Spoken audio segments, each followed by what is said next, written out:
So, some of you have probably already heard of this man named Oliver Anthony who has really blown up on social media recently over his song Richmond of Richmond, which has sparked a lot of talk regarding, political parties, basically about what the song is about.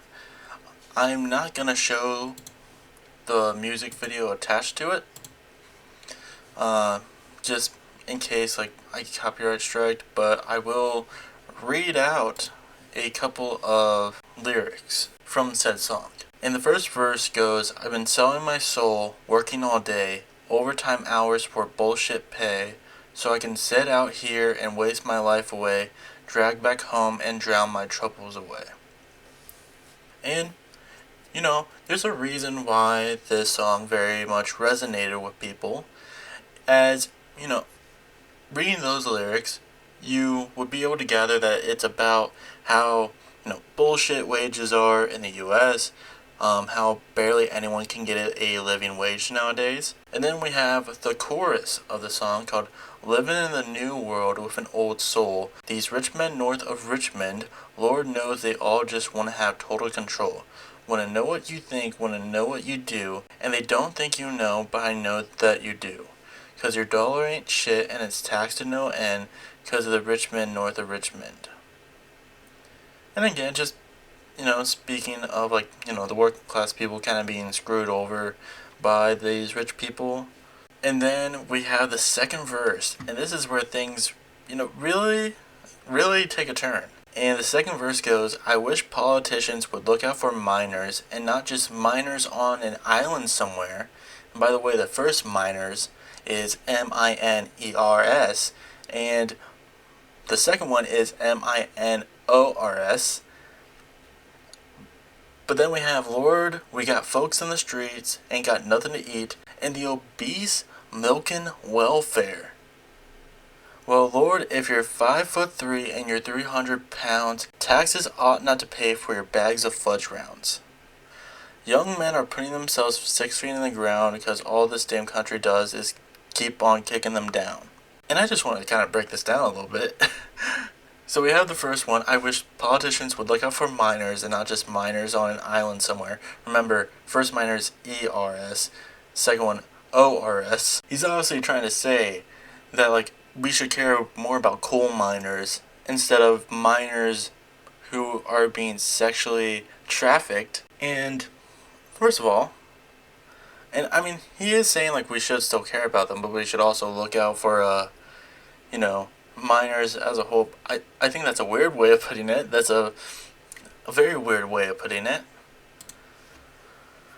And I mean, if we look at his Twitter right here, he obviously very much cares about minors. Let me get up the tweet. People's crying about burning coal and not the poor souls who's digging it. I reckon there's been many good men in the grave trying to keep our houses lit. Down in the oil fields, the pipelines, the linemen, the coal mines, so we can sit at home and plug in new fangled bullshit. And first, this kind of describes a lot of Oliver Anthony in a way. Is he very much gives off a conservative vibe, and there's a lot of stuff that he talks about that you would associate him with the right. And the right really picked this up, but we'll get to that later.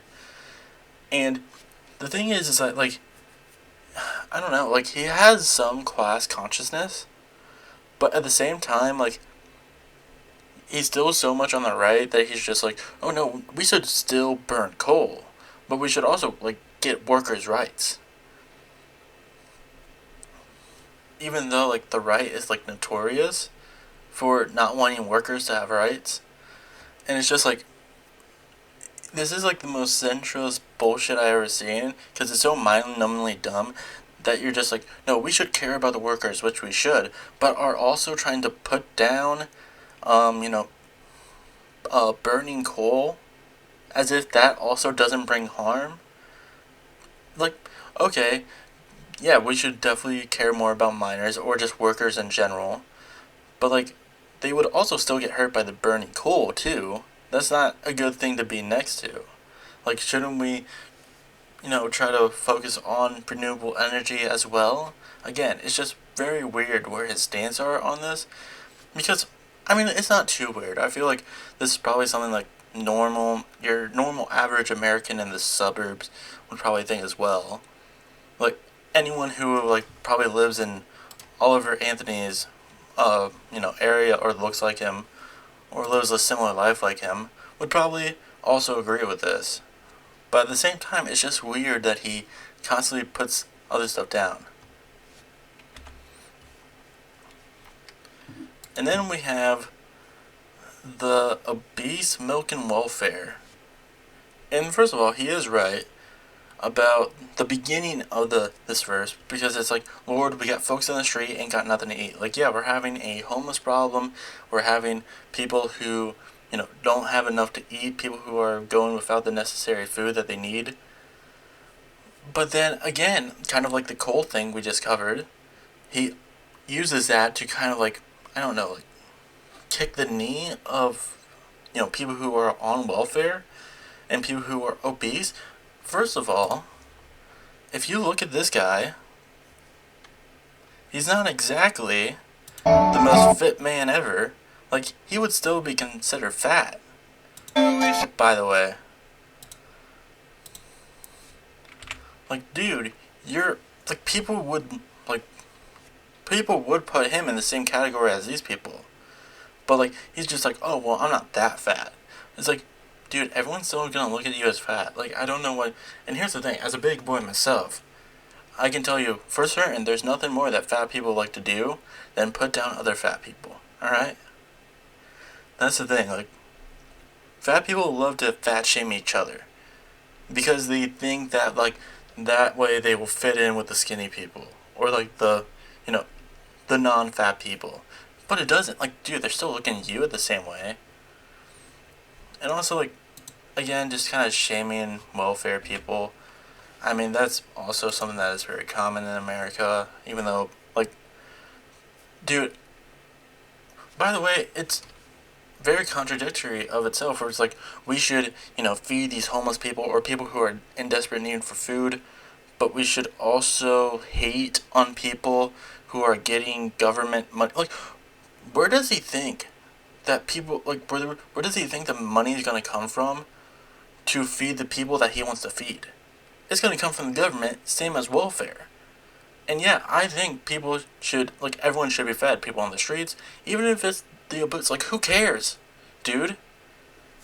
Also, like, what does he think this money's going to come from? Also, the fudge rounds comment, taxes ought not to pay for your fudge rounds. Again, he's the common man who made a song about, class consciousness, even though he's in the same class as a lot of people that he tries to shoot down.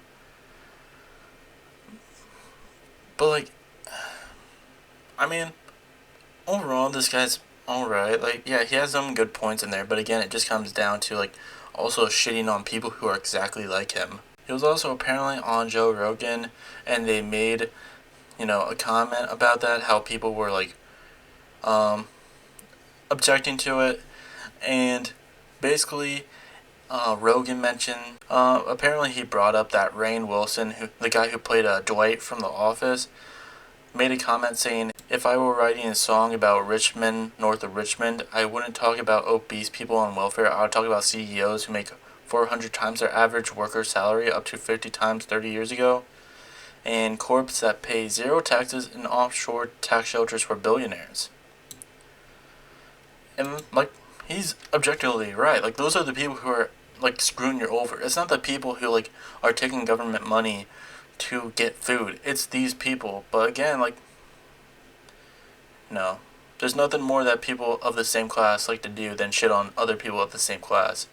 And Rogan, who is just a fucking idiot, said someone as, there's nothing funnier than millionaires talking shit about billionaires. There's nothing funnier about millionaires. First of all, is Wilson even a billionaire? Like, how much does he even get from The Office in terms of residuals? Like, there's plenty of people who have been on very successful shows who don't get paid that well. And again, like, it's just trying to put it down, being like, oh, if you're, a famous person, you're not allowed to talk about these, subjects.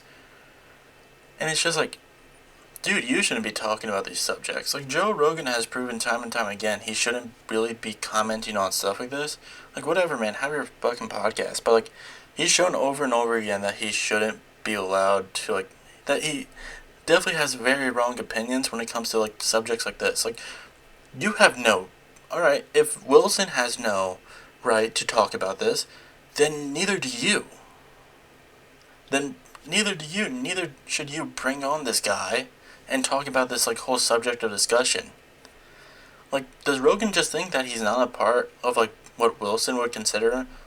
Does Rogan not think of himself as a millionaire? Because he probably makes a bunch of money. He definitely does make a bunch of money. Like, how much was his Spotify deal?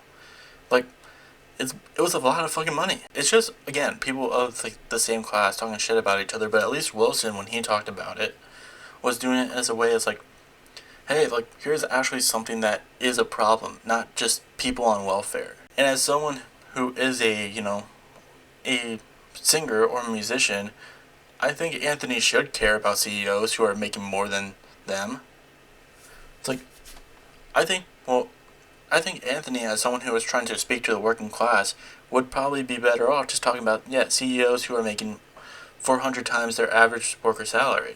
That should be enough. I don't know why you had to immediately turn to the person to your left, who you would probably see in your everyday life, and be like, I'm gonna shit on this person who's also getting screwed out of the system. But this, like I mentioned beforehand, this song was being very politicized by the right and the left too, because, again, people were kind of, gripping on to the Richmond of Richmond, all these, like, rich men screwing people over. It resonates with a lot of people, but, like, the left see that as people, like, the working class being manipulated, and so does the right. But, like, it's kind of weird. Like, here we have from CNN, Oliver Anthony says he hates seeing his song Richmond, North of Richmond be weaponized. Here we have Oliver Anthony is continuing to make his voice heard after becoming an overnight sensation. In a YouTube video that we're going to watch, the singer addressed his song having been played at this week's 2024 Republican presidential primary debate, which I do plan on making a video of because that was such a mess, but it's probably going to be, like, it's not going to be the entire thing because I can't find the entire video, so we'll probably just watch clips. But anyways, moving on, that's where later this week. He said that he found it funny because the song is written about the people on that stage. That the one thing that has bothered me is seeing people word politics up into this. Anthony said, it's aggravating seeing people on conservative news try to identify with me like I'm one of them. It's aggravating seeing certain musicians and politicians act like we're buddies and act like we're fighting the same struggle here, like that we're trying to present the same message. I mean, you kind of are. When you're, at least with the welfare thing, like, they also want to gut welfare. So, like, you kind of are on the same board here. In a way. And there are certain things that, like, he talks about in this music video. In the song. Anthony, though, was critical in the video toward both sides of the political spectrum and said his ballad has nothing to do with Joe Biden. It's hard to get a message out there about your political ideology or your belief about the world in 3 minutes and some change. But I do hate to see that song being weaponized. And, like, for someone who seemingly did not enjoy his song being out in the Republican debate, at least from what a Fox News anchor has said, who served as one of the debate moderators, told Politico in an interview published Friday that the network had approval to air the song during its debate. So what did he think that was going to do?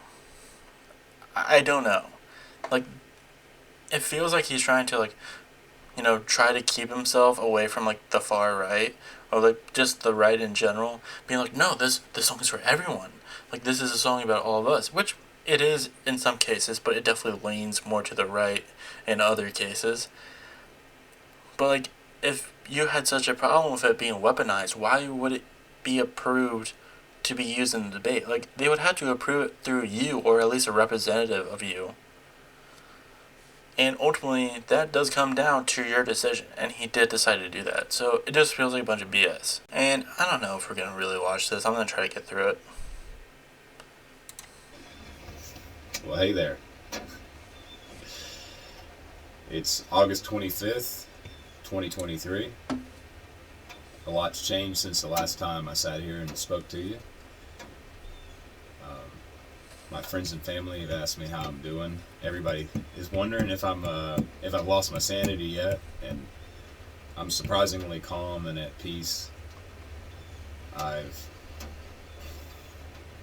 I don't even know what to say, but I I feel thankful to be given this opportunity.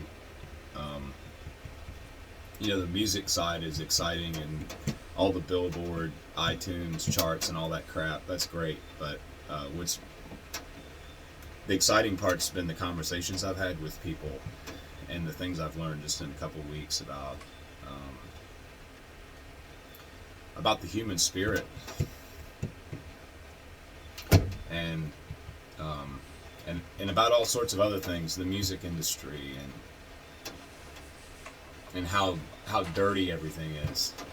Like it's worse than you think.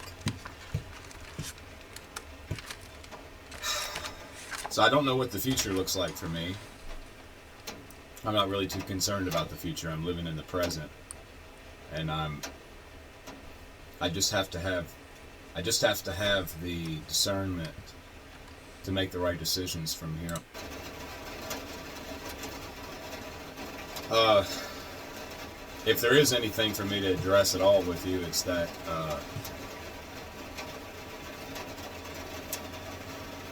it's the one thing that has bothered me is seeing people wrap politics up into this. Uh, That's the one thing, like, I don't really get about this, too, and I didn't mention it beforehand, but, like, how did he not think this was gonna get politicized? Again, I think he's just kind of playing dumb with this, I'm gonna be honest. I think he's just kind of playing dumb, where he's like, I don't understand how this got politicized. Like, dude, like, you put, like, a lot of stuff that is surrounding, like, politics and shit in your song. Like, workers' rights, welfare, just like Richmond, controlling people, just taking their money, shit like that. That's a lot of what politics is. It surrounds the economy, it surrounds, workers, it surrounds welfare. Like, it's a lot of that. How did you honestly think this wasn't get politicized? I'm disappointed to see, like, it's aggravating seeing people on conservative news try to identify with me like I'm one of them. It's aggravating seeing certain musicians and politicians act like we're buddies and act like we're fighting the same struggle here, like that we're trying to present the same message. Uh, I've had a lot of people reach out to me, and I've tried to be polite to everybody, and I've talked to hundreds of people the last 2 weeks. But it seems like certain people want to just ride the attention of this song to maybe make them their own selves relevant, and that's aggravating as hell. The other thing that I find aggravating is, like, it was funny seeing my song in the. It was fun. It was funny seeing it at the presidential debate, because it's like I wrote that song about those people, So for them to have to sit there and listen to that cracks me up. Oh. Oh, so that could have been a reason why he like allowed it. It was because it was like, oh, they don't even know it's about them. That's what's funny about it. Okay, I can understand that. But at the end of the day, like, I don't know. I wouldn't necessarily. I mean, it's funny. Not gonna lie, but like, I don't know if that it sends the wrong message though, in my opinion. Because like the people who are tuning into that, at least the people like who are on the right who see that, are gonna think like you're one of them now.